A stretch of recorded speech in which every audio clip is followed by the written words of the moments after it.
E aí galera do oitavo ano, meu nome é Kleber Guedes, sou professor de língua portuguesa e produção textual. Então vamos aqui dar continuidade aos nossos assuntos, aos nossos conteúdos. Redação, assunto, conto, tá bom? Então vamos lá, e é o escritor Machado de Assis, né? Para quem não conhece, esse é um dos maiores escritores de conto da língua brasileira, tá bom? Do Brasil, né? E é conhecido mundialmente o Machado de Assis, tá bom? Do período aí realista, né? Foi no realismo onde ele se destacou mais. Mas vamos lá. O conto é a narrativa, o conto é narrativa, beleza? Você está narrando uma história. É uma narrativa breve, ela é escrita em prosa, tá bom? Sendo mais curto que o romance, tá bom? E também mais curto que a novela. Tal qual um texto narrativo, ele envolve enredo, que é a história em si, né? Personagens, os principais e os secundários, tá bom? O tempo, que é a época em que a história acontece, e o espaço, que é o ambiente onde a narrativa vai se desenrolar. Em geral, apresenta apenas um conflito. Algumas subdivisões desse gênero são o conto fantástico, o conto de fadas, né? Aí, o conto é um dos gêneros narrativos mais comuns na tradição literária brasileira. Grandes autores como Álvares de Azevedo, Clarice Lispector, Lígia Fagundes Telles, Machado de Assis, certo?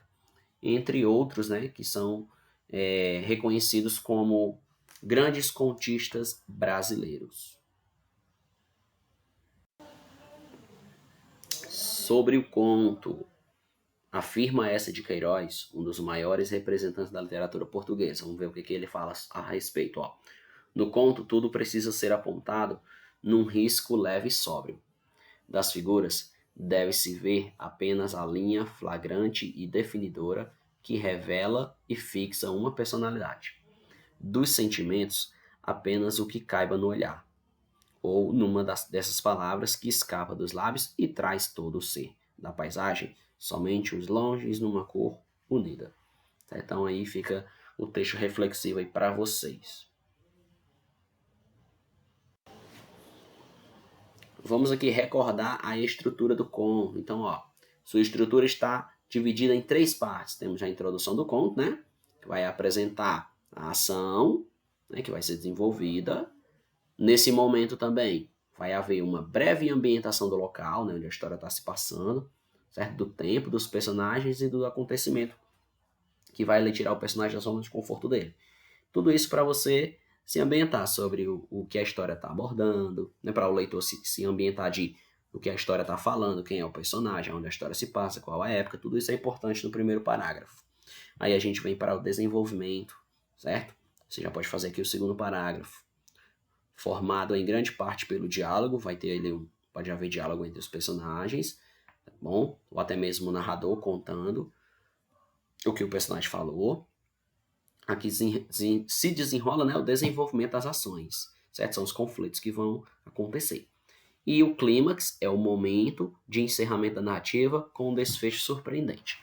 Olha, galera, o clímax ainda não é o final. O clímax é o momento, certo? Que já está próximo do final. Quando você está assistindo um filme, uma série, tá bom? Quando você está assistindo uma série, por exemplo, de 10 episódios, o clímax ali normalmente está no final do episódio 8 para o episódio 9, né? Tipo, já tá, a série já tá perto de acabar, vai ficando mais emocionante, você quer saber o que vai acontecer. Para aí sim ter o desfecho, tá bom? Desfecho é o final da história, como que vai terminar. Elementos do conto. Os elementos que constituem o conto são o espaço, que é o local onde a história vai acontecer, onde a narrativa vai acontecer. Pode ser uma casa, uma rua, um parque, uma praça, tá bom? Por serem narrativas breves, né, que o conto é breve, o espaço no qual se desenvolve a trama deve ser um espaço reduzido também, beleza? Então você não vai colocar vários ambientes no seu conto. O tempo designa o tempo que se passa a narrativa, sendo classificado em tempo cronológico, que é aquele marcado pelo relógio, pelo calendário, tá bom? E o tempo psicológico, ele é interior, ele tá na mente do personagem, né? Aí a gente não consegue dizer exatamente quanto tempo ali se passou, porque a personagem lembrando uma memória e tal. Foco narrativo Foco narrativo, galera, é o narrador da história. Tá bom? Foco narrativo é o aspecto do qual a história está sendo contada. Quem está contando é o narrador observador, aquele que ele é um conhecedor da ação, mas ele não participa. Ou o foco narrativo é o narrador personagem, porque ele conta a história e ao mesmo tempo ele participa da história. Ou o foco narrativo é o narrador onisciente, que ele conhece a história e todos os personagens envolvidos nela e sabe o que eles pensam, o que eles sentem, certo? Então isso é foco narrativo, tá bom? Um narrador pode ser em primeira pessoa, quando ele participa um personagem, ou em terceira pessoa, quando ele não participa, ele só observa, ele conta de fora.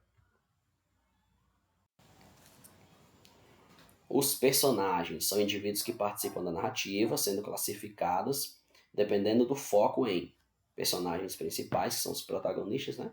E os personagens secundários. Por ser uma narrativa curta, o conto possui poucos personagens também. Beleza? É importante isso, não vão colocar muitos personagens no seu conto.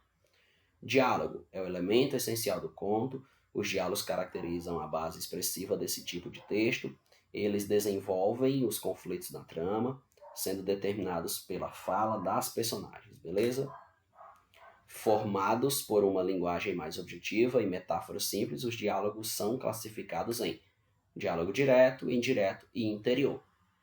E também temos aqui o epílogo, que corresponde ao clímax da narrativa, determinado pelo desfecho surpreendente, ou seja, já perto do final, tá bom? E o conto, ele tem essa característica sim, galera, de trazer ali um final surpreendente, que surpreende a todos. Ninguém esperava que aquilo iria acontecer, tá bom? Um final imprevisível, né? Um final enigmático da ação, beleza? Aquela ação que se acontecia ali de um modo misterioso, né?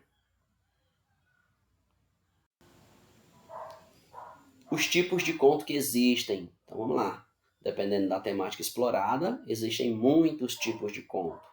Então vamos aqui para ver alguns. Ó. Conto realista, conto popular, conto fantástico, conto de terror, conto de humor, infantil, psicológico, contos de fadas, né, que são bem conhecidos. Características de alguns tipos de contos. Tem o conto de ficção científica, caracterizado por ter em seu enredo elementos que não existem na nossa realidade, né? Mas que poderiam existir, né? Devido ao avanço científico e tecnológico. Quem sabe no futuro não acontece. Júlio Verne, por exemplo, escreveu um romance que é 20 mil léguas submarinas, onde ele citava o submarino, só que na época que ele escreveu não existiam submarinos. E depois o submarino foi inventado, foi criado, né? Conto infanto-juvenil, narrativas voltadas para jovens e crianças. Normalmente a linguagem utilizada nesses contos é mais simples, as temáticas são relacionadas a conflitos comuns da vida de seus leitores-alvo. Tem o conto fantástico, com personagens e acontecimentos impossíveis na realidade e não explicitados na narrativa. Esses contos têm conquistado cada vez mais leitores.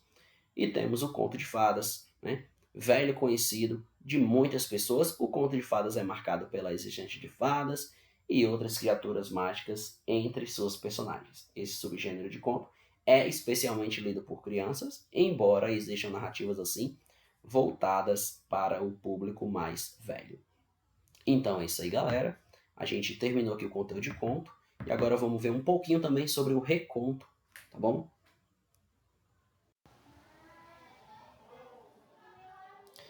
Recontos. Então vamos lá. Antes de você pensar, vixe, a gente já estudou semana passada, então calma.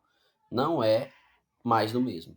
Recontos são novas formas de ler os textos clássicos que já conhecemos. Então, nos contos, a gente estudou os textos clássicos. Tinha até o exemplo da Chapeuzinho Vermelho, né? Contos que a gente já conhece.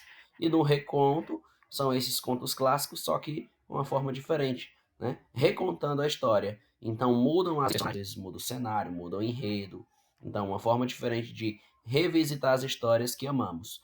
Ou, quem sabe, amar uma que nem conhecíamos. Então, um reconto você vai, de fato, né, contar novamente uma história.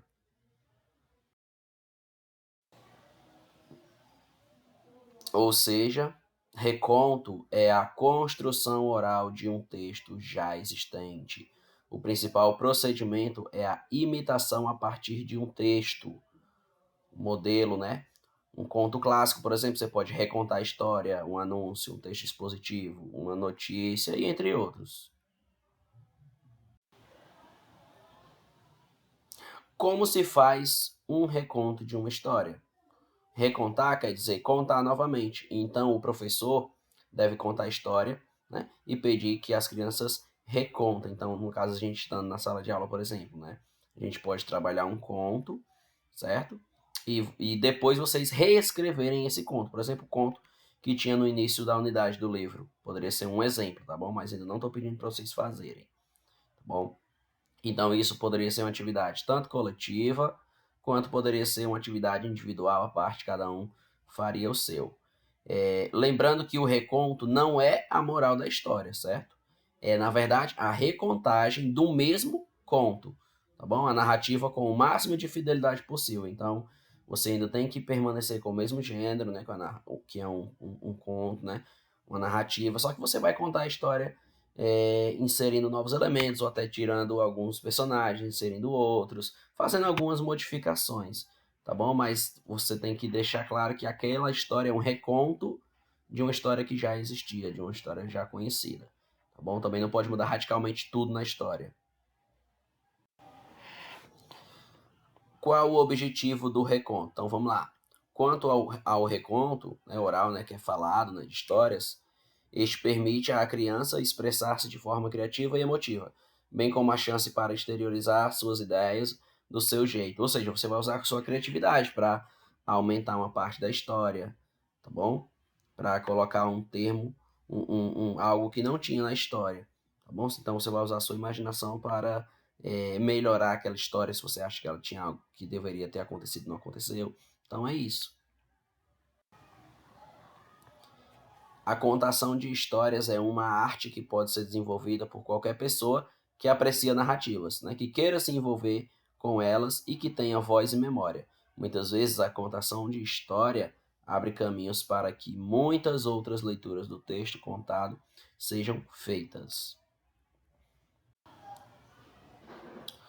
Tal procedimento implica recontar parecido o que estava no livro, no jornal, na revista, no encarte, ou como se fosse o autor. É como se você fosse o autor, né? Você vai modificar a história.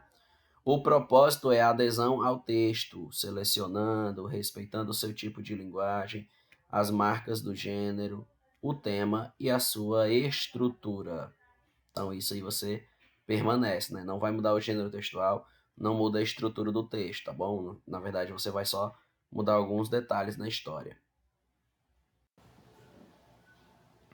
Temos aqui esse que é o maior nabo do mundo, onde a gente vai ver aqui um modelo, né, de recontagem de história. Um dia, sua plantação é arrasada pela seca e ele tem que recomeçar a cultivar seu legume preferido. Depois de plantar uma mudinha, desejou tanto que o nabo crescesse que quase não coube no livro. Uma história cheia de solidariedade e lirismo. Lirismo, pessoal, é sentimentalismo, tá bom? O premiado ilustrador Marcos Maruti empresta o seu talento ao livro com desenhos divertidíssimos. Então, ó, o que eu fiz aqui, o que eu li aqui agora, não foi a recontagem do conto, tá bom? Foi só meio que uma sinopse, né, para vocês ficarem curiosos e depois irem pesquisar na internet, tá bom? O maior nabo do mundo. Vocês podem tanto pesquisar o conto original do escritor russo, quanto o reconto, né, do escritor brasileiro, Celso, tá bom? Bom, pessoal, então agora a gente vai entrando na unidade 2, certo? Nova semana de aula, né? A gente fez as nossas provas na semana passada, né? Respondemos o nosso TD, né? Nosso trabalho didático do mês de fevereiro. Então a gente já entra agora no conteúdo de março, certo? No conteúdo que vai ser cobrado no próximo TD, que é o TD de março, que vai ser feito ao final do mês. Tá bom? Nós estamos agora estudando a unidade número 2 do livro de vocês, né? Do livro Araribá Plus, certo? Nossa aula de redação agora, produção de texto, redação. E nós vamos começar com o conteúdo conto, gênero textual conto, bom? E na próxima aula a gente vai estudar o conto de ficção científica, certo? Então, essas duas primeiras aulas do mês de março vão ser voltadas para o gênero conto. No início do ano, né, agora em fevereiro, a gente também já tinha estudado gêneros narrativos, certo? Então, dando continuidade a esses gêneros narrativos, a gente vai agora entrar no conto. Já fica aqui também para vocês o exercício que vai ficar de produção textual sobre o gênero conto, tá bom? Então você vai daqui a pouco pausar o vídeo, certo? E esse é o exercício que vocês vão fazer. Porém, aqui é só o texto que você vai ler com atenção. Ao término do texto, daqui a pouquinho, vai ter a proposta de redação. Então vamos aqui ler o texto, ó. Leia o texto 1. Ler devia ser proibido. Pensando a respeito, acho que ler devia ser proibido. Nada contra quem lê, mas de certas coisas não se duvida e ler não é nada bom. A leitura nos torna incapazes de suportar a realidade. A leitura tira o homem de sua vida pacata e o transporta a lugares nada convencionais. Para uma criança, o perigo é ainda maior, porque ela pode crescer inconformada com os problemas do mundo, bom, e querer até mudá-lo. Dá para imaginar? E outra coisa, ler pode estimular a criatividade. E você não quer uma criancinha bancando o gêniozinho por aí, quer?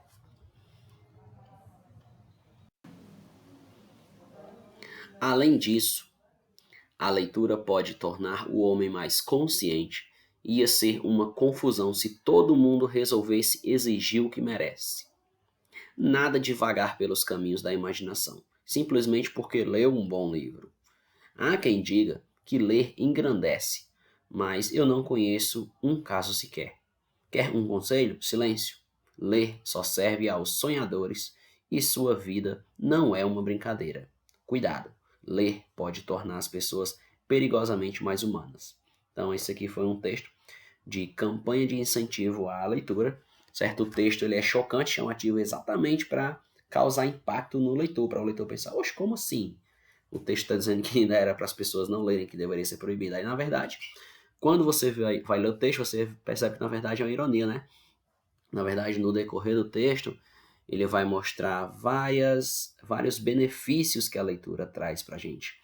Faz com que nós sejamos seres pensantes, críticos, que exigimos o nosso direito, certo? Que sejamos mais intelectuais, ou seja, que evoluímos como seres humanos, tá bom? Como cidadãos. Então, na verdade, o texto ele vai trazer o lado positivo de toda essa leitura. Beleza, galera? Vamos continuando aqui para o próximo texto, tá bom? Qualquer coisa, quem não tiver entendido bem, você pausa o vídeo, certo? E lê o texto novamente, tá bom? Para caso não seja necessário, tá bom? Vamos aqui para o próximo.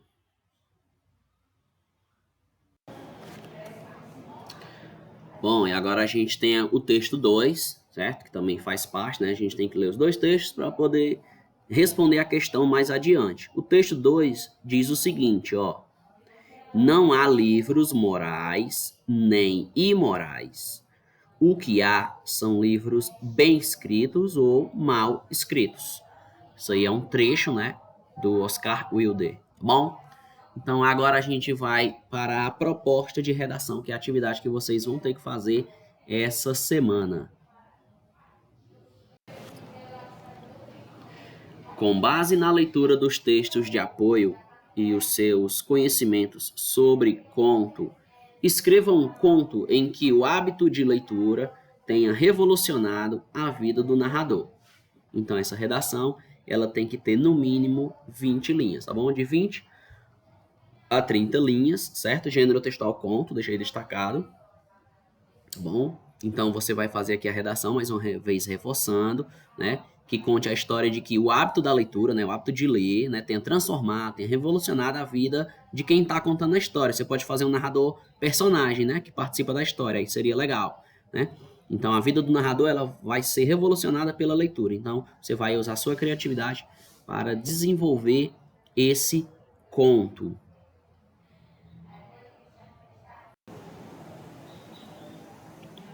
Bom, galera, então assim a gente encerra o nosso conteúdo, tá bom?